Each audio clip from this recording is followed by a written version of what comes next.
கேள்வி பார்வையாளருக்கு வணக்கம். இந்த நேர்காணலில் நாம் சந்திக்க இருக்கும் சிறப்பு விருந்தினர் தமிழக மக்கள் பண்பாட்டு கழக தலைவர் மீத்தா பண்டின் அவர். வணக்கம். வணக்கம். இன்றைய தினம் அந்த திருப்பரங்குன்றம் அந்த நீதிமன்றத்தினுடைய உத்தரவை அமல்படுத்தாதது குறித்து நீதிமன்ற அவமதிப்பு வழக்குவது கூட வந்துருந்துச்சு. முக்கியமாக பார்த்தோம்னா மதுரை மாவட்ட ஆட்சியர் பிரவீன்குமார், ஆணையர் லோகநாதன், துணை ஆணையர் இனிகோ உள்ளிட்ட அரசு அதிகாரிகள்லாம் இதில் ஆஜராயிருக்காங்க. இதில் என்ன சொல்லியிருக்காங்கன்னா, நம்ம மாவட்ட ஆட்சியர் அவர்கள் மன்னிப்பு கூட கேட்டிருக்காங்க. அன்னைக்கு இருக்க சூழல் கருதி தான் நாங்கள் 144 தடை போட்டோம் கருத்து வச்சிருக்காங்க. நீதிமன்றமே தற்போது பரபரப்பான சூழலை தொடர்ந்து இந்த திருப்பரங்குன்றம் மையத்தை பிரச்சனையை வச்சே காணப்படுகிறது. இப்படி பார்க்குறீங்க? மதுரை திருப்பரங்குன்றத்தை மையப்படுத்தி கடந்த ஓராண்டு காலமாக நடந்து கொண்டிருக்கிற செயலை அனைவருமே பார்த்து கொண்டிருக்கிறார்கள். அனைவருடைய கவலையும் அக்கறையும் அமைதியாக இருக்கிற திருப்பரங்குன்றத்தில் இஸ்லாமிய சகோதரர்களும் இந்து சகோதரர்களும் மோதிவிடக்கூடாது, கலவரம் உருவாகிவிடக்கூடாது என்பதிலே அந்த அக்கறை என்பது வெளிப்பட்டு கொண்டிருக்கிறது. அது அரசாக இருக்கலாம், அதிகாரிகளாக இருக்கலாம், இயக்கங்கள், பொதுமக்கள் எல்லோருமே. ஆனால் ஆர்எஸ்எஸ், பாரதிய ஜனதா, இந்து முன்னணி, சங் பரிவார் அமைப்புகள் தொடக்கத்தில் இருந்தே 2024 டிசம்பரில் இருந்தே ஒரு கலவரத்தை உருவாக்குவது என்பது அவர்களுடைய நோக்கமாக இருக்கிறது. தொடங்கும் பொழுது தர்காவில் ஆடு கோழி பலியிடக்கூடாது, சிக்கந்தர் மலையை அழைக்கக்கூடாது என தொடங்கினார்கள். அப்புறம் கொஞ்ச நாளில் வெறும் ஆடு கோழி பலியிடக்கூடாது என்பதை மட்டுமே பிரச்சனையாக வைத்திருந்தாங்க. அப்புறம் முருகன் மாநாடு என்பதை தமிழ்நாடு முழுவதும் பரவலாக்கினாங்க. அதற்கு பிறகு பார்த்தீங்கன்னா கார்த்திகை மேல இருக்கிற மலையினுடைய இன்னொரு பகுதி, முருகன் கோயில் இருக்கிற மலை ஒரு பகுதி, காசி விஸ்வநாதர் கோயில் இருக்கிறது ஒரு பகுதி, தர்கா இருப்பது ஒரு பகுதி. 3 பகுதிகளை கொண்ட அந்த மலையில தர்கா பக்கத்தில் இருக்கிற தூணில், அது சர்வேக்கல், அதுல விளக்கேற்றியதாக வரலாறே கிடையாது. அங்க விளக்கேற்றணும் அப்படின்னு கோரிக்கையோட பிரச்சனையோட வர்றாங்க. அது முடியுது, தொடருது. அடுத்து பார்த்தீங்கன்னா தர்கா கொடியேற்றுவது எப்படி கொடியேற்றலாம்? மேலே காலகாலமாக தர்கா சந்தனக்கூடு விழாவிற்காக கொடியேற்றுகிறார்கள். அந்த கொடி எப்படி ஏற்றலாம் அப்படின்னு அதுக்கு ஒரு பெட்டிஷனை கொண்டு வர்றாங்க. இப்படி அடுத்து இஸ்லாமியர்களை குறிவைத்து ஒரு கலவரத்தை உருவாக்குவது என்பது ஆர்எஸ்எஸ், இந்து முன்னணி, சங் பரிவார அமைப்புகள், பாரதிய ஜனதாவுக்கு தேர்தல் அரசியலுக்கு பயன்படக்கூடிய ஒரு கலவர சூழலை ஓராண்டு காலம் அவர்கள் நிறுத்தியிருக்கிறாங்க. இதற்கு நேர் எதிராக மதுரையிலுடைய அனைத்து அரசியல் அமைப்புகளையும் ஒருங்கிணைத்து மதுரை மத நல்லிணக்க மக்கள் கூட்டமைப்பு சார்பாக நாங்கள் தொடர் இயக்கங்களை அமைதியான முறையில் மாநாடு, மனித சங்கிலி, பேரணி, ஆர்ப்பாட்டம் என சட்டபூர்வமான நடவடிக்கைகளை எடுத்துட்டு வரோம். மீறி எதையும் பெருசாக செய்யறோம். 3ஆம் தேதி கார்த்திகைக்கு முன்னாடியே அம்மையார் ஸ்ரீமதி அவர்கள் ஒரு தீர்ப்பு கொடுக்குறாங்க. என்ன தீர்ப்பு அப்படின்னா, எந்த சட்டப்படி? இஸ்லாமிய சட்டப்படி தீர்ப்பு கொடுக்குறாங்களா? இஸ்லாமிய தர்கால கந்தூரி என்கிற பெயரில் ஆடு கோழி பலியிடக்கூடாது என்பதற்கு தடை, பலியிடுவதற்கு தடை கொடுக்குறாங்க. 3ஆம் தேதி பெரிய கார்த்திகை. வழக்கமாக ஒவ்வொரு ஆண்டும் முருகனுடைய கருவறைக்கு நேர் மேலே இருக்கிற உச்சிப்பிள்ளையார் கோயிலில் தீபம் ஏற்றுவது வழக்கம். கடந்த 30 ஆண்டுகளாக ராமகோபாலன் உயிரோடு இருப்பது வரை இந்து முன்னணி அங்கே ஏற்றக்கூடாது அப்படின்னு சொல்லிட்டு ராமகோபாலன் ஃபைல் பண்ணியிருக்கிற பெட்டிஷன்லேயே காசி விஸ்வநாதர் கோயில் பக்கத்தில் ஏற்றணும் அப்படின்னு அவர் கோரிக்கை. இப்போ இருக்க ராம ரவிக்குமார் தர்காவுக்கு பக்கத்தில் உள்ள தூணில் ஏற்றணும் என்பது அவருடைய கோரிக்கை. இன்னும் எத்தனை பேர் எத்தனை இடத்துல ஏற்றன்னு சொல்கிறாங்க. அதற்கு கோயில் நிர்வாகம் என்ன செய்ய முடியும், அல்லது அறநிலையத்தில் என்ன செய்ய முடியும்? வர்றவங்களாம் ஒவ்வொருத்தரும் ஒரு இடத்துல ஏற்றணும் அப்படின்னா எவனும் உள்ளூர்காரன் கிடையாது. அந்த ஊரை சேர்ந்தவன் இது பாரம்பரியம், இங்கே ஏற்றாத அங்கே ஏற்றாதுன்னு சொல்கிறதுக்கு யாருமே கிடையாது. 3ஆம் தேதி பெரிய கார்த்திகை தீபம் ஏற்றுகிற சூழலில் 1ஆம் தேதி அங்கே வந்து உயர்நீதிமன்ற மதுரை கிளையில் நீதிபதி ஜி.ஆர். சாமிநாதன் ஒரு உத்தரவை போடுறாரு. என்ன அப்படின்னா, ராம ரவிக்குமார் கேட்ட அந்த தூணில் ஏற்றணும் அப்படின்னு 1ஆம் தேதி போடுறாரு. அந்த 1ஆம் தேதி தொடர்ந்து வரக்கூடிய இந்த செயல்பாடுகள் எல்லாம் கண்டித்து நாங்கள் திருப்பரங்குன்றத்திலேயே ஆர்ப்பாட்டம் அனுமதி கொடுக்குறோம், ஆர்ப்பாட்டம் நடத்துகிறோம். அவங்க அனுமதி இல்லைன்றாங்க. கைதாகிறோம். ஒரு 30 பேர் வர கைதாகி நாங்கள் திருப்பரங்குன்றத்தில் இருக்கோம். அன்று மாலை நீண்ட நெடிய காலம் தீர்ப்பை ஒத்தி வைத்தவர் 1ஆம் தேதி சரியாக 3ஆம் தேதி பெரிய கார்த்திகை 1ஆம் தேதி அவர் வந்து ஒரு தீர்ப்பு கொடுக்குறாரு.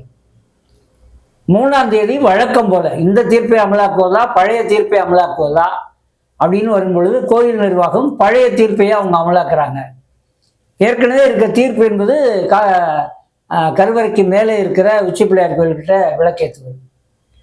அங்கே அவங்க வழக்கம் போல செய்கிறாங்க. தமிழ்நாடு முழுவதும் ஏதோ தீபம் ஏற்றலை என்ற மாதிரி ஒரு பொய் செய்தியை பரவலாக்கி கொண்டிருக்கிறார்கள். ஒவ்வொரு வருடமும் ஏற்றுகிற இடத்திலே இந்த ஆண்டும் டிசம்பர் 3ஆம் தேதி பெரிய கார்த்திகை அன்னைக்கு அந்த தீபத்தை ஏற்றுறாங்க. இவர்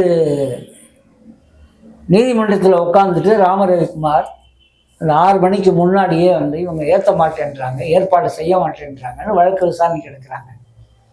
அங்கே வழக்கறிஞர்கள் சொல்கிறாங்க, 6 மணி தான் தீபம் ஏற்றுற நேரம், நீ 6 மணிக்கு முன்னாடியே வந்துக்கிட்டு ஏன் ஏற்பாடு செய்யலை அப்படின்னு விசாரிச்சிங்கன்னா என்ன நியாயம்னு சொன்ன பிறகு 6:05க்கு நான் வழக்கு எடுக்கிறேன்னு சொல்லி 6:05க்கு நீ இதுக்கு ஏற்றுவதற்கான வேலைகள் செய்யலை, ராமரவிக்குமார் நீங்கள் நேராக போங்க, நீங்கள் தீபத்தை ஏற்றுங்க. ராமரவிக்குமார் யார்? ஸ்மார்த்த பிராமணரா?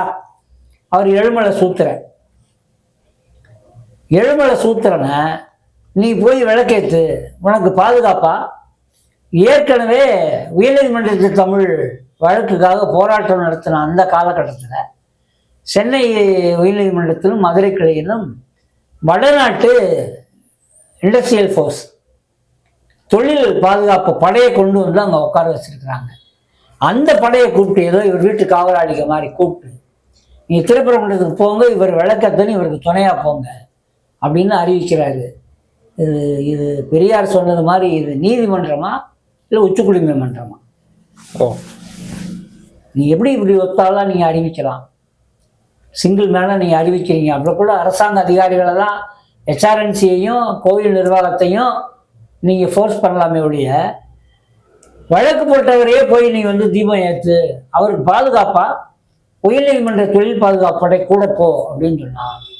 இவங்க அங்கே போகிறாங்க. அங்கே கலவர சூழல், மலைக்கு மேலே ஏறுவோம்னு சொல்கிறாங்க. ஒரே ரகலையாக இருக்குது திருப்பரங்குன்றம். எல்லா தொலைக்காட்சியிலையுமே அந்த காட்சிகள் இருக்குது. அதை கட்டுப்படுத்துவதற்கு காவல்துறை மிக கடுமையாக முயற்சி பண்ணுறாங்க. பேரிகார்டை தூக்கி எறிகிறாங்க.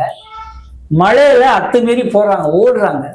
ஒரு 100 பேர் வர மழையில் காவல்துறையை தள்ளி விட்டுட்டு ஓடுறாங்க.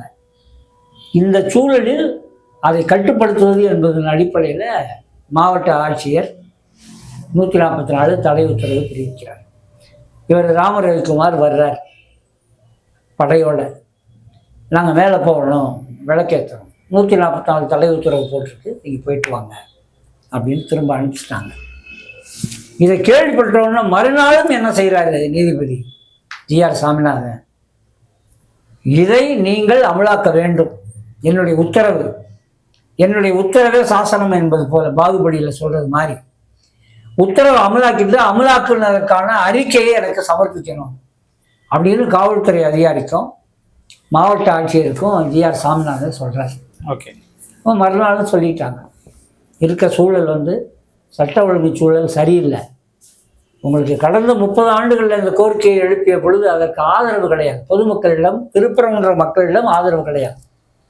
எனவே அந்த பிரச்சனை கைவிட்டுட்டாங்க இந்து முன்னணி. ஆனால் 2025 இவங்க உருவாக்குன சூழல் இருக்கு இல்லையா, முருகன் மாநாடு, ஆடு கோழி பலியிடக்கூடாது, மேலே இஸ்லாமியர்கள் தர்கா வந்து அகற்றணும், திருப்பரங்குன்றத்தை மதுரையை நாங்கள் அயோத்தியாக்குவோம், இதெல்லாம் சொல்லி தமிழ்நாடு முழுவதும் இவர்கள் நடத்திய முருகன் மாநாடு நடத்திய அந்த சூழலை பயன்படுத்தி கொண்டு கார்த்திகை தீபத்தை பிரச்சனையை மறுபடியும் எழுப்புறாங்க. அப்பையும் பார்த்தீங்கன்னா லோக்கல் உள்ளூர் மக்களிடம் எந்த ஆதரவும் கிடையாது. வெளியூர்ல இருந்து ஆட்களை இறக்குறாங்க அவங்க. வெளியில இருந்து ஆட்களை இறக்கி அங்க வந்து கலவரத்தை உருவாக்க முயற்சி பண்றாங்க. பாதுகாப்பு விஷயங்களை பூரா தூக்கி எறிகிறாங்க. கடைகளை எல்லாம் உடைக்கிறாங்க. காவல்துறை அதை ஒரு கட்டுக்குள்ளே கொண்டு வராங்க. 144 தடை உத்தரவு மூலமாக கட்டுக்குள்ளே கொண்டு வராங்க. அதற்கு பிறகு மறுநாள் அமலாக்க முடியலன்னு ஒன்று இவர் வந்து நீதிமன்ற அவமதிப்பு வழக்கு அப்படின்னு போடுறார். கண்டெம்ட். ஒரு உயர்நீதிமன்ற உத்தரவை அமலாக்க.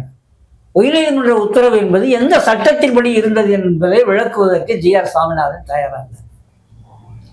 உயர்நீதிமன்ற உத்தரவு அங்க இருக்கிற கலவரம் உருவாகலாம், பாரம்பரியமாக அந்த தூண்ல ஏற்றிருக்கிறாங்களா, இதை பற்றிய எந்த சான்றுகளும் இல்லாம, அதுவும் அவர் அந்த தீர்ப்பிலேயே சொல்றாரு, அந்த தூணுக்கு போகணும்னா இஸ்லாமியர்களுடைய சொந்த பகுதி இருக்கு இல்லையா.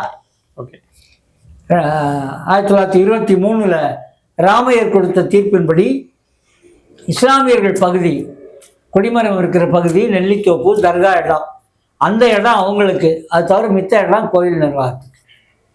அந்த பாதை வழியாக தான் இவங்க போறதுனா அந்த தூணுக்கு போகலாம் அப்படின்னு எழுதுறாரு. எந்த சட்டத்தின்படி எழுதுறாரு இவர் அப்படின்னா, நோக்கம் என்ன, இந்து முன்னணிக்கு என்ன நோக்கம் என்றால், தர்கா வழியாக போய் அந்த தூணை கைப்பற்றுவது, பிறகு தர்காவை கைப்பற்றி அழிப்பது, டிமாலிஷ் பண்ணுவது, இதுதான் அவர்களுடைய நோக்கம்.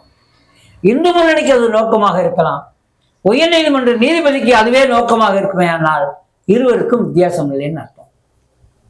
அவர் இந்து முன்னணியா இருக்கிறாருன்னு அர்த்தம் இல்லை. இப்படி வழக்கு போட வர்றவங்கள்ட்ட அவர் என்ன விளக்கம் சொல்லணும் அப்படின்னா, கலவரம் வர்ற சூழல் இருக்கு, நான் மாவட்ட நிர்வாகத்தை கேட்குறேன், அவங்கள கூப்பிட்டு விசாரிக்கிறேன் அப்படின்னா அவங்களுக்கு நோட்டீஸ் போட்டு அவங்கள்ட்ட ஒப்பீனியன் கேட்டு, ஏற்கனவே இருக்கிற கோயில் நிர்வாகம், ஹெச்ஆர்என்சி, தர்கா நிர்வாகம், அங்கே இருக்கக்கூடிய சிவில் நிர்வாகம், இவங்களெல்லாம் அழைச்சி இதெல்லாம் செய்யலாமா வேணாமா அப்படிலாம் பேசிட்டு இருக்கிற கலவர சூழலை செய்ய முடியாதுன்னு ஒரு முடிவுக்கு வரணும். அப்படி அல்லாமல் தன்னிச்சையாக தன்னுடைய அதிகாரத்தை பயன்படுத்தி உத்தரவு போடுவதும் அதை அமலாக்குவதற்கு உயர்நீதிமன்ற படையை அனுப்புவதும் என்கிற செயலை செய்தது என்பது சகிக்க முடியாத ஒரு குற்றம். இன்றைய தினம் கூட பார்த்தா மாவட்ட ஆட்சியர் வந்து மன்னிப்பு கேட்டிருக்காங்க. எப்படி பார்க்கலாம் தான் இது?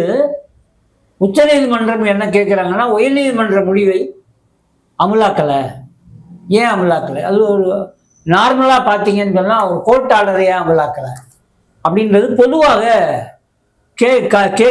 கேள்விப்படும் பொழுது அது தவறு போல தோன்றும். ஆனால் அமலாக்கி இருந்தால் என்ன நடந்திருக்கும் அப்படின்னா, இவங்க மேலே தர்கா வழியாக போகும்போது தர்காவில் இருக்கிறவங்க இவங்களை தடுத்தாங்கன்னா என்ன நடக்கும்? தர்கா நிர்வாகம் இவங்களை கை நீட்டினா, அல்லது இவங்க தர்கா நிர்வாகத்தை ஆட்கள் கை நீட்டினா என்ன நடக்கும்?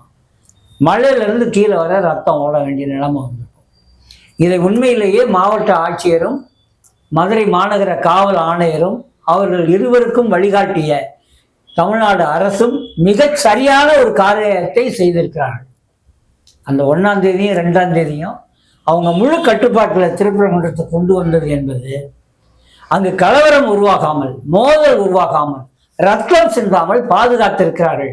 உண்மையிலேயே நீதிமன்றம் பாராட்டி இருக்க வேண்டும் மாவட்ட ஆட்சியரையும் காவல் ஆணையரையும் தமிழ்நாடு அரசையும். நாங்கள் மதுரை மதநலக்க மக்கள் கூட்டமைப்பு பாராட்டினோம். அந்த அளவுக்கு அவர்கள் ரிஸ்க் எடுத்து அந்த கலவர சூழலை கட்டுப்படுத்தியதை நாங்கள் பாராட்டுறோம். ஆனால் உச்ச நீதிமன்றமா உச்சக்குடிமை மன்றமா என்கிற கேள்விதான் இன்றைக்கும் இருக்கிறது. உயர்நீதிமன்றத்தினுடைய முடிவை ஏன் அமலாக்கலை? இது ஒரு கேள்வி. அதை அந்த தீர்ப்பை கொடுத்த ஜி.ஆர். சாமிநாதன் மீது அவதூறு பரப்பிய, என்ன அவதூறு? இந்த தீர்ப்புகள் என்பது சனாதன தீர்ப்புகள் என நாங்கள் சொல்றோம். அவர் கொடுத்திருக்கிற இந்த தீர்ப்பு, ஸ்ரீமதி கொடுத்திருக்கிற இந்த தீர்ப்பு, அது ஒரு சனாதன தர்மத்தின்படியான தீர்ப்பு. இது அவரே சொல்றாருல, நான் தீர்ப்பளிக்கும் பொழுது சனாதன தர்மத்தை மனதில் வைத்துக் கொண்டுதான் தீர்ப்பளிக்கிறேன்னு சொல்றாரு. அவர் சொல்றதான் நாங்களும் சொல்றோம். இது சனாதன தர்மத்தின்படியான தீர்ப்பு, இது சட்டத்தின்படியான தீர்ப்பு கிடையாது. சட்டத்தின்படி தீர்ப்பளிக்காத ஜி.ஆர். சாமிநாதன் மீது நடவடிக்கை எடுக்க வேண்டும் உயர்நீதிமன்ற தலைமை நீதிபதி. நான் கலெக்டர்கிட்ட, மாவட்ட ஆட்சியர்கிட்ட ஒரு பெட்டிஷன் கொடுத்துருக்கோம். அவர் வந்து கலவரத்தை உருவாக்குற அணுகுமுறை எடுக்கிறாரு, அவரை தயவு செய்து மதுரை உயர்நீதிமன்ற கிளையிலிருந்து அவரை வந்து சென்னைக்கு கொண்டு போங்க. அது மட்டும் இல்லை, இந்த கலவர சூழலை உருவாக்குவதற்கு காரணமாக இருக்கிற அவரிடம் திருப்பரங்குன்ற வழக்குகளை ஜி.ஆர். சாமிநாதன் விசாரிக்க கூடாது, ஸ்ரீமதி விசாரிக்க கூடாது என்கிற உத்தரவை போடுங்க, வழக்கை வேற யாற்றாவது ஒப்படைங்க என்ற சுமூக சூழலை உருவாக்குவதற்கான விஷயத்த சொன்னா இவங்க காதுல வாங்கிக்கவே தயாரா இல்லை. வாங்கின மனுவை வாங்கி கீழே போட்டுட்டு எனக்கு என்னன்னு உட்கார்ந்து இருக்கிறாங்க. பொது நீதிகளை பேசக்கூடியவங்க கலவரம் உருவாகக்கூடாது, மதுரையினுடைய ஒரு நல்லிணக்க மரபு பாதிக்கப்படக்கூடாது என கொடுக்குற பெட்டிஷனை எல்லாம் கலெக்டர், அதே கலெக்டர் தான் வாங்கி ஒரு ஓரமாக போட்டு உட்காந்துட்டாரு. கமிஷனர்கிட்ட கொடுக்குறோம். மலை மேலே போய் எச் ராஜாவும் அர்ஜுன் சம்பத்தும் அந்த கொடி வந்து பாகிஸ்தான் கொடின்னு ஒரு பொய் செய்தியை பரப்புகிறாங்க. இஸ்லாமிய பிணங்கள் இப்பயும் அடக்கம் செய்யப்படுது, ஆக்கிரமிக்கிறாங்கன்னு ஒரு பொய் செய்தியை பரப்பி வீடியோ எடுத்து பரவலாக்குறாங்க. அவர்கள் மீதும் நடவடிக்கை எடுக்கணும், கைது செய்யணும்னு கமிஷனர் ஆஃபீஸில் போய் பெட்டிஷன் கொடுக்குறோம். கேட்டால் நாங்கள் ஏற்கனவே அன்னைக்கு கைது பண்ணி விட்டுட்டோம் சாயந்தரம் அப்படின்றாங்க. உச்சநீதிமன்றம் இன்னொரு விஷயத்தை கேட்டிருக்கு. இப்படி ஜி.ஆர். சாமிநாதன் மீது அவதூறு பரப்பியவர்கள் மீது நீங்கள் என்ன நடவடிக்கை எடுத்தீங்க அப்படின்னு கேட்டிருக்கு. யாரை பார்த்து? தமிழ்நாடு அரசு தலைமைச் செயலாளரை, காவல்துறையை பார்த்து கேட்டிருக்கு. அவங்க நேற்று ஒரு அறிக்கை சமர்ப்பிச்சிருக்காங்க உச்சநீதிமன்றத்திற்கு. என்ன அறிக்கை அப்படின்னா, நாங்கள் தொடர்ச்சியாக இது போன்ற விஷயங்கள் நடக்கும் பொழுது இதை ப்ரிவென்ட் பண்ணுறதுக்கு, தடுப்பதற்கான முயற்சிகளையும் நாங்கள் செஞ்சுருக்கோம். இந்த தீர்ப்பு ஜி.ஆர். சாமிநாதன் தீர்ப்பு கொடுத்த உடனேயே ஐக்கிய முஸ்லீம் முன்னேற்ற கழகம் என்கிற அமைப்பு மறியலில் ஈடுபட்டாங்க. அவங்கள நாங்கள் கைது பண்ணி அதை தடுத்திருக்கோம். மதுரை முதல்ல நினைக்க கூட்டமைப்பு, மக்கள் கூட்டமைப்பு சார்பாக உயர்நீதிமன்ற தீர்ப்பை ஜி.ஆர். சாமிநாதனை கண்டித்து ஒரு மறியலை ஒத்தக்கடையிலிருந்து கிளம்பி உயர்நீதிமன்ற மறியலுக்கு போனாங்க. நாங்கள் ஒத்தக்கடையிலேயே அவர்களை கைது செய்து ஒரு 37 பேரை கைது செய்து நாங்கள் ஓன் பெயிலில் அன்னைக்கு சாயந்தரம் விட்டுருக்கோம் அப்படின்றாங்க. ஓகே, இப்போ நம்ம கேள்வி என்னன்னா, 100க்கும் மேற்பட்ட நாடாளுமன்ற உறுப்பினர்கள் ஜி.ஆர். சாமிநாதனை பதவி நீக்கம் செய்யணும், இம்பீச்மெண்ட் கொண்டு வரணும்னு டெல்லியில் கொடுத்தாங்களா இல்லையா? அவங்க மேலே என்ன நடவடிக்கை எடுப்பீங்க நீங்கள்? அவங்க மக்களுடைய பிரதிநிதிகள், மக்களால் தேர்ந்தெடுக்கப்பட்ட நாடாளுமன்ற உறுப்பினர்கள். மதுரை நாடாளுமன்ற உறுப்பினர் திருப்பரங்குன்றம் சம்பந்தமாக மிக அக்கறையாக துல்லியமாக பல விஷயங்களை பேசுகிறார். எதையுமே நீங்கள் காதில் வாங்கிக்கிறது இல்லை. இன்னொரு கொடுமை பாருங்க, யார் மீது குற்றம் சாட்டப்பட்டு தமிழ்நாடு முழுவதும் சனாதன தீர்ப்புகளை கொடுத்துட்டு இருக்கிறாரு ஜி.ஆர். சாமிநாதன் அப்படின்னு யார் விமர்சனத்துக்கு உள்ளாக்கப்படுறாங்களோ அவர் என்ன பண்றாரு? அந்த தூணில் தான் தீபம் ஏற்ற முடியலைன்ட்டு ஒரு பொது நிகழ்ச்சியில் இந்த ஒரு தூணை வச்சு, இது ஒன்றும் சர்வே கல் இல்லையோ அப்படின்றார். அவா பாஷையில் பேசுகிறாரு. பேசிட்டு அந்த தூண் மேலே தீபம் வந்து ஏற்றுறாரு. பேசும்பொழுது சொல்கிறாரு, பொண்ணுக்கு தெரிய எல்லா இடத்துலையும் தான் நிற்கிறாரு, பட்டையோடு தான் நிற்கிறாரு. அவர் சொல்கிறாரு, நான் சனாதன தர்மத்தையே மனதில் வச்சிங்கன்னா ஒரு 4 வருஷம் பதவியில் இருப்பேன், இனி வரும் காலங்களிலும் நான் சனாதன தர்மத்தின் படிதான், அந்த மனநிலையில தான் நான் தீர்ப்பு கொடுப்பேன்னு சொல்றாரு. இப்படி இவர் தனக்குத்தானே இவரே பேசும் பொழுது இவரை ஒன்று பதவியிலிருந்து வெளியேற்றணும், இல்லை நான் கலவரத்தை திட்டமிட்டு உருவாக்குகிற RSS நான் என அவர் ஏற்கனவே அறிவிச்சிருக்காரு RSSன்னு. அவர் ஒன்று கைது செய்யப்படணும், ஒன்று அவர் பதவி நீக்கம் செய்யப்படணும், மதுரையிலிருந்து வெளியேற்றப்படணும். இது மதுரை மக்களுடைய கோரிக்கை. ஆனால் இவர் தான் குற்றவாளின்னு நாங்கள் சொல்லிக்கிட்டு இருக்கோம். இவரே நீதிமன்றத்தில் உட்கார்ந்து நான் போட்ட தீர்ப்பை நீயே அமலாக்கலை, கண்டெம்ட் ஆஃப் கோர்ட், நீதிமன்ற அவமதிப்பு, இவரே விசாரிக்கிறார். இன்னைக்கு போய் நின்றுக்கிறாங்க மாவட்ட ஆட்சியர், காவல் ஆணையர், துணை ஆட்சியர் எல்லாரும் போய் நின்றுக்கிறாங்க. அவர் ஏற்கனவே ஓப்பன் கோர்ட்டில் கேட்டார், யார் கொடியேற்ற சொன்னது, சேகர் பாபு ஏற்ற சொன்னாரா அப்படின்னு ஓப்பன் கோர்ட்டில் கேட்குறாரு. அந்த கொடியை அகற்ற சொல்லி தீர்ப்பளித்தது இருக்கு இல்லையா? இன்னொரு மத நம்பிக்கையோடு ஒரு திருவிழாவுக்கு ஏற்றப்பட்ட ஒரு கொடியை அகற்றணும், அவர்கள் மீது வழக்கு போடணும் அப்படின்னு தீர்ப்பு கொடுத்தது இதே ஜி.ஆர். சாமிநாதன். இப்படி நீங்கள் ஆய்வு பண்ணீங்கன்னா ஜுடிஷியல் பொசிஷனில் இருக்கிறதுக்கு, நீதிமன்ற பதவியில் அமர்வதற்கான எந்த அடிப்படை தகுதியும் ஜி.ஆர். சாமிநாதனுக்கு கிடையாது என்பது நேற்று பேசிய முன்னாள் நீதிபதி ஹரிபரந்தாமன் தொடங்கி எளியவனாக இருக்கிற எங்களை பொறுத்தளவு இதுதான் எங்களுடைய கருத்து. இப்ப நெருக்கடி நிர்பந்தம் கொடுத்து ஆட்சியர் என்ன சொல்லியிருக்கிறாருன்னா, அன்னைக்கு சூழல் வேற, நெருக்கடி வேறையா இருந்தது. நாங்கள் கலவரத்தை நிறுத்துவதற்கு 144 தடை உத்தரவு போட்டோம், கட்டுக்கு கொண்டு வந்தோம், இது தேவையை ஒட்டி நாங்கள் செஞ்சோம் அப்படின்னு விளக்கிட்டு, இது தவறாக இருக்குமே ஆனால் நான் மன்னிப்பு கேட்கிறேன்றார். நிபந்தனையற்ற மன்னிப்பு கேட்கிறேன்றார். அவர் எதையும் கண்ணை மூடிக்கிட்டு நான் செஞ்சது தப்பு, என்னை மன்னிச்சிருங்கன்னு கேட்கல. ஆனால் இப்படி நிபந்தனையற்ற மன்னிப்பு கேட்க வைப்பது என்பது கோர்ட்டுக்கு அவமானம், உயர்நீதிமன்றத்துக்கு அவமானம். சட்டத்தை காப்பாற்ற வேண்டிய ஒரு நீதிமன்றம் சட்டத்தை காப்பாற்றிய ஒரு அதிகாரியை மன்னிப்பு கேட்க வைப்பது என்பது மன்னிக்க முடியாத குற்றம். பொதுமக்கள் இதை எப்படி பார்க்க போறோம்? வருங்கால இளைஞர்கள் இது போன்ற சனாதனிகள் பிடியில உயர்நீதிமன்றம் போய்கிட்டு இருக்கு. இப்ப புதியதாக இவங்க நியமிக்கிற நீதிபதிகள் 24 பேர், இதுல எத்தனை பேர் ஆர்எஸ்எஸ் காரன் இருக்கானோ, எத்தனை பேர் நான் சனாதனின்னு சொல்லிட்டு வரப்போறானோ, இதையெல்லாம் அனுபவிக்கக்கூடிய நிலையில மதுரை உயர்நீதிமன்ற கிளைக்கு வழக்குகளை கொண்டு வரக்கூடிய தென் மாவட்டங்கள், திருச்சி வர, இந்த பக்கம் புதுக்கோட்டை வர, இந்த வழக்குகளை கொண்டு வரக்கூடியவர்கள் என்ன பாவம் செஞ்சோம்? இந்த கோர்ட்டை நம்பிதான் வர வேண்டியது இருக்கு. நீங்க பாருங்க, இது சதியா இல்லையான்னு உங்களுக்கு தெரியும்.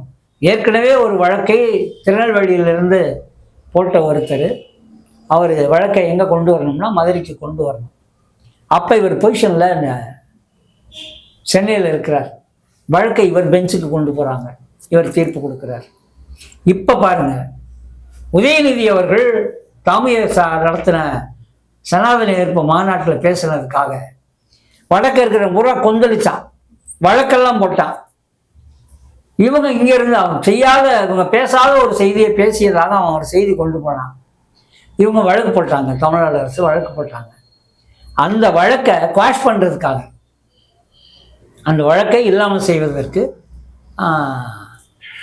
ஆதாரமற்ற வழக்கு அப்படின்னு ஏதோ குவாஷ் பண்றதுக்கு வழக்கை இருக்கிற ஒருவன் தமிழ்நாட்டுக்கு வர்றான். தமிழ்நாட்டுக்கு வந்தால் எங்கே கொண்டு வரணும் அந்த வழக்கை? வழக்க இருக்கிறவன் ஆந்திராவிலேருந்து வர்றான், கேரளாவிலேருந்து வர்றான், கர்நாடகாவிலேருந்து வர்றான், அல்லது பீகார்லேருந்து வரான்னா சென்னையில் உயர்நீதிமன்றம் இருக்கிறது. ஆமாம், மதுரை கிளை என்பது தென் மாவட்ட மக்களினுடைய நலனுக்காக இருக்குது. அவன் சென்னையில் உள்ள உயர்நீதிமன்றத்தில் பதிவு பண்ணி நம்பராக்கி அங்கே யாரோ ஒரு ஜட்ஜிட்ட போய் அதை குவாஷ் கேட்குறானா, அங்கே வரலைங்க.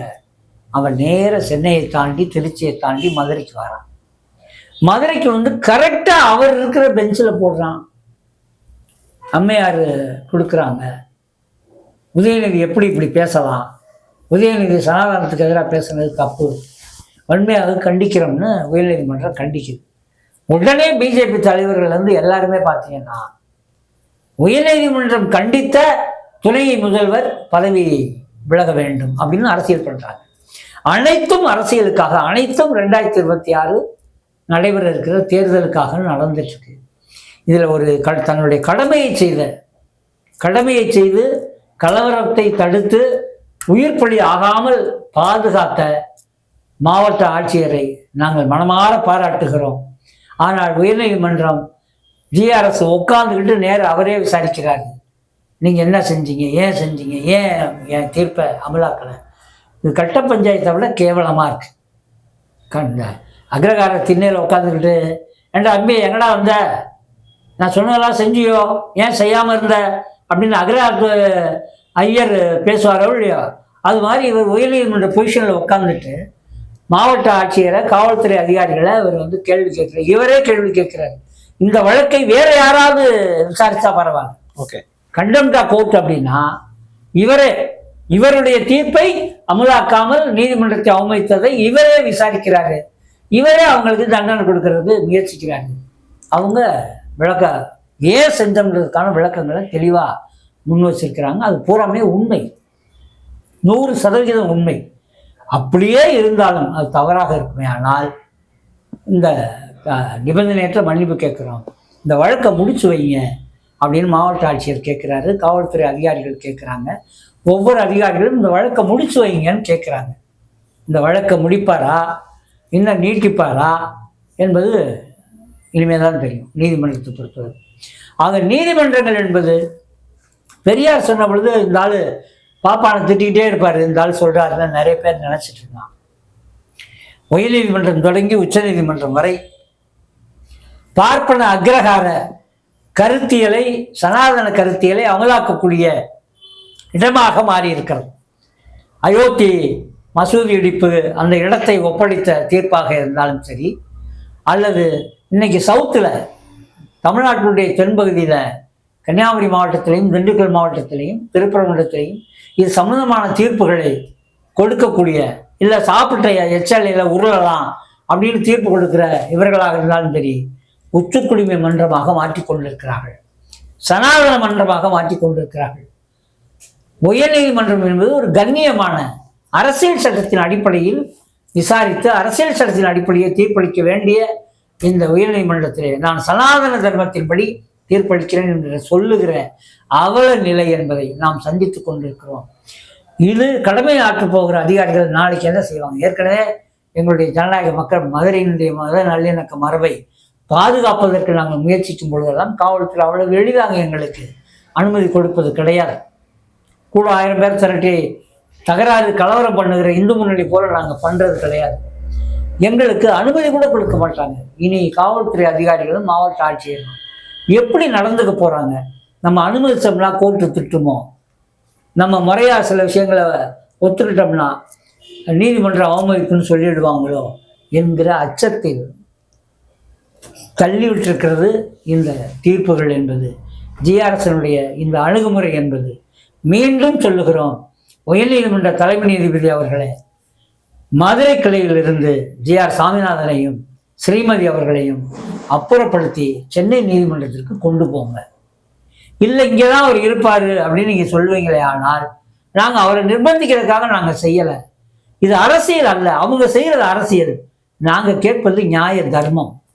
எங்களை பொறுத்தளவு கேட்குறோம், திருப்பரங்குன்றம் வழக்குகளை ஜிஆர்எஸ் விசாரிக்க கூடாது, ஸ்ரீமதி விசாரிக்க கூடாது என்கிற உத்தரவையாவது பிறப்பீங்கள் என உயர்நீதிமன்ற தலைமை நீதிபதியை கேட்டுக்கிறோம். மதுரை மத நல்லிணக்க மக்கள் கூட்டமைப்பு ஒருங்கிணைப்பாளர், தமிழக மக்கள் பண்பாட்டுக் கழகத்தினுடைய தலைவர் மீதா பாண்டியன். நன்றி. நன்றி.